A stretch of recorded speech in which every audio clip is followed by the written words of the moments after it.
Harry McKitterick is a somewhat conspicuous figure walking out in the bomb-scarred Ulster town of Lisburn.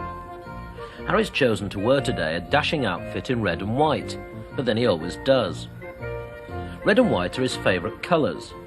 He owns a wide variety of casual clothes, all with one thing in common: they must be red and white. Harry, a factory worker, lives here on a Lisburn housing estate about 10 miles from Belfast. And this little home is a unique shrine to one man's devotion, to a love affair with an English football team hundreds of miles away. Harry worships Manchester United, and this is his holy of holies, a temple dedicated to his team. Harry calls it the Red Room, the end product of nearly 18 years of devotion that he's lavished upon Manchester United. He rarely sees them play, but the Red Room bridges the gulf between Harry in the middle of Ulster and the team he adores across the Irish Sea. Members of the team, past and present, gaze down upon their number one Irish fan. The scarves collected through the years, the pendants, the rosettes and banners flood the room in a blaze of red and white. Dozens of little knickknacks are laid out on display. United ashtrays and pens, hooters, bags and key rings, with a place of honour for pint-sized United players. Here the curtains, even the lampshade, are dedicated to the team. This is the United strip, never to be muddied, for Harry doesn't actually play soccer. He has a wardrobe of hats, sweaters and t-shirts, which he wears at home and at work. This is Harry's library. Row after row of books all about United, of course, and careful files of cuttings and programmes going back 20 years.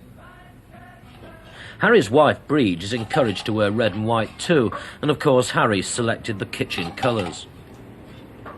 Their 4-year-old daughter, Karen, has always been dressed in red and white, and when Harry gets time to redecorate, the entire house will be painted in his favourite colours. He'd like to do the outside in red and white as well, but the people who own it won't let him. The pièce de résistance to Harry's love of United is seen here celebrating his first birthday. This is baby Graham, the guest of honour at a party, the theme of which you can guess. Happy birthday to you, happy birthday to you, happy birthday dear Graham, Stratford, Stepney, Young, James, Buchan, Holton, Graham, Kidd, Morgan, Macari, Anderson, Moore, McKittrick, happy birthday to you. Upon his little boy, Harry has lavished the dubious honour of naming him after the entire United team. Graham, Trafford, Stepney, Young, James, Buchan, Holton, Graham, Kidd, Morgan, Macari, Anderson, Moore, McKittrick hasn't realised yet what Dad's landed him with, but neatly framed as the birth certificate, autographed by all his namesakes on the one solitary occasion Harry managed to meet the team.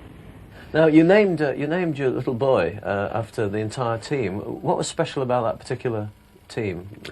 Well, the way they were playing last year, they were chopping and changing sides, every week. So we decided on, if he was born on the near Saturday to win, I would call after that team. Yeah. So that Saturday, he was born on a Saturday, and they won 2-1 at home to Queen's Park Rangers. So I called it after that team. So in fact, your little boy was born on a day when Manchester United actually won. Actually won, yes. There weren't many wins last season, were there? No, not really. Do you hope he'd be a footballer as well? I hope so. Yeah. And which team would you like him to play for, Harry? Of course, Manchester United. What's so special about them? I don't know. Don't really know. Just something that's got into him and I just can't get out of it. Isn't it a bit frustrating supporting a football team that is so many hundreds of miles away? It is. I'd like to move over nearer till it go pretty regular. And live in Manchester, perhaps? You'd like to do that? I would like to do it, yeah. Yeah, so you could be near the team? Mm. Yeah, if we get a job in a house, I'll be in the morning. Breege, when your husband suggested that you called your little boy Graham, Trafford, Stepney, Young, James, Buchan, Holton, Graham, Kidd, Morgan, Macari, Anderson, Moore, McKittrick, what was your basic reaction at the time? Well, the whole time I was carrying Graham, he said he would, but I really didn't believe him. And he said, I don't care whether we have a boy or a girl. He says it's going to be called after the team. So once he was born, I knew he definitely would. Have you learned to live with Manchester United, basically? Yes. Yeah. Has it been difficult through the year? Well, I sometimes keep Harry going saying Manchester United's his first love and I come second, but he assures me it's not. I'm first and they're second. Yeah. Do you like the team yourself? I mean, Yes. You're a fan as well, eh? Yes. To the same extent. I mean, you like your red and white kitchen? Yes, I have no objections. Yeah. He tells me he's thinking of doing the whole house red and white. He wants to. Mm. Well, I would have no objections. He does it. We both live in it. So. It's rather a good job that you like red and white, isn't it? It is. Well, I think they're lovely warm colours. I really do. And at Christmas, I want both the children in red and white for Christmas. Tell me, what was the worst day of your married life? Oh, the day Manchester United went into second division. Oh, the temper he was in that night.